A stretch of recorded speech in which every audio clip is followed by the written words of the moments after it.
સુરત મહાનગરપાલિકામાં ધમધમતા ભ્રષ્ટાચાર વચ્ચે ગત તારીખ 20મીએ એસીબીએ લિંબાયત ઝોનના કાર્યપાલક ઇજનેર વિપુલ ગણેશવાલાના વચેટિયાની ઓફિસ બહાર ગોઠવેલી વોચની ગંધ આવી જતા લાંચની રકમ લઈ વચેટિયો પરવાના ભાગી છૂટ્યો હતો.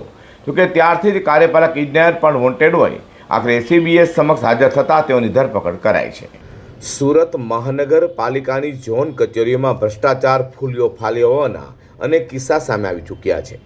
ત્યારે સુરત મહાનગરપાલિકાની લિંબાયત ઝોનના કાર્યપાલક ઇજનેર જે લાંચ મામલે એસીબીની સકંજામાં આવી ગયા છે.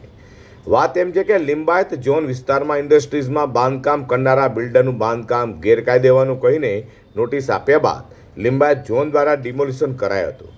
જોકે થોડો ડિમોલિશન કર્યા બાદ દંડ વસૂલી ડિમોલિશન બંધ કરાયો હતો અને ત્યારબાદ બિલ્ડર પાસે કાર્યપાલક ઇજનેર વિપુલ ગણેશવાલાનો વચેટિયો વહીવટદાર ઇસ્માઇલ ઉર્ફે પરવાના જમીલ ખાન પઠાણ ગયો હતો અને 21 લાખ રૂપિયાની લાંચની માગણી કરી હતી.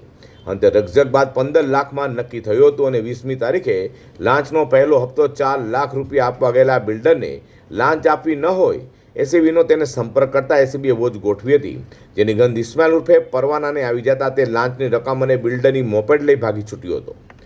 બીજી તરફ કાર્યપાલક ઇજનેર વિપુલ ગણેશવાલા પણ ભાગી છૂટ્યો હોય એસીબીએ ગુનો નોંધી બંનેનું પગેરું દબાવતા આખરે શુક્રવારે કાર્યપાલક ઇજનેર વિપુલ ગણેશવાલા એસીબી સમક્ષ શરણાગતિ સ્વીકારતા ધરપકડ કરાઈ છે. લિંબાયત ઝોનના કાર્યપાલક ઇજનેર વિપુલ ગણેશવાલાની લાંચ કાંડમાં ધરપકડ કરાઈ છે. જોકે અધિકારીનો વચેટિયો ઇસ્માઇલ ઉર્ફે પરવાના જમીલ ખાન પઠાણ હજુ પણ ભાગતો ફરતો હોય તેને ઝડપી પાડવા એસીબીએ ચક્રો ગતિમાન કર્યા છે.